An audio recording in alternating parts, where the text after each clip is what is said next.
imaginary numbers. The first part of your notes give you reference to going to a website. That website's at Purple Math. It's listed here and it's on your notes. To complete the information, you need to have done that before you actually watch this video. So if you haven't done that, go ahead and pause the video and go to that website, read through the information and answer the questions that are on it. Okay?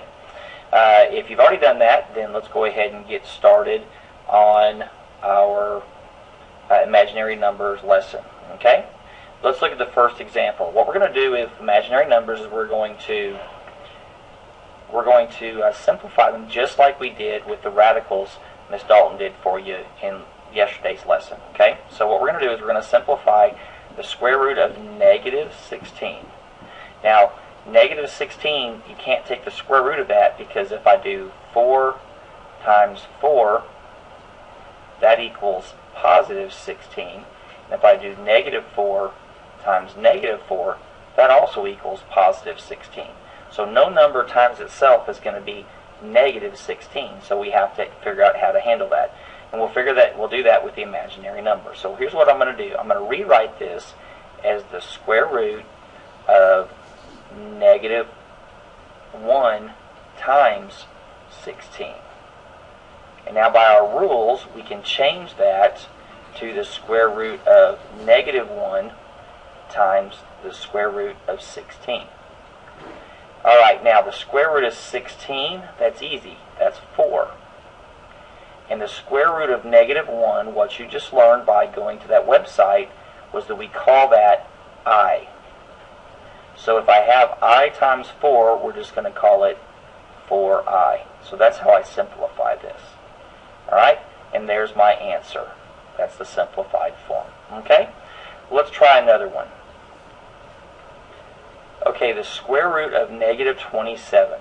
So since it's got a negative under the square root, we're going to have to write it and break it up here. So we're going to do this. We're going to make it negative 1 times 27. The square root of negative 1 times 27. And what that equals is the square root of negative 1 times the square root of 27.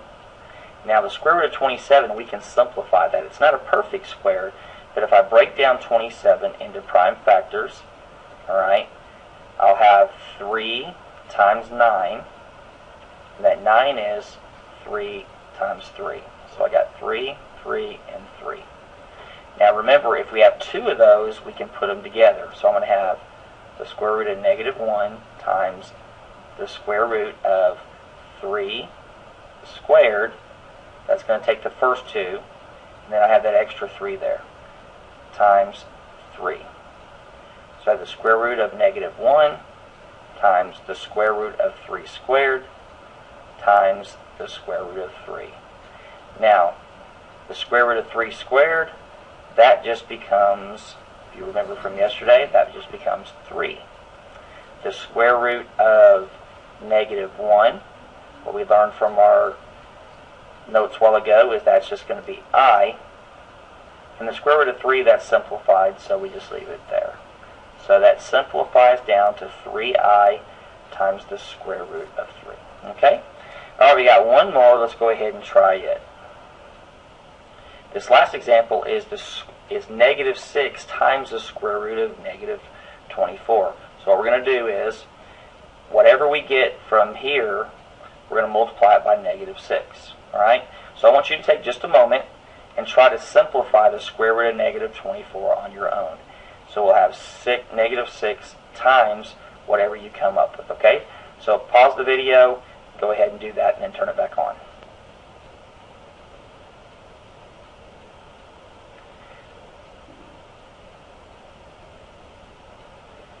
Okay, so hopefully you got that worked out. Let's go ahead and work it out. The square root of negative 24, that's going to be the square root of negative 1, and then we're going to factor out 24.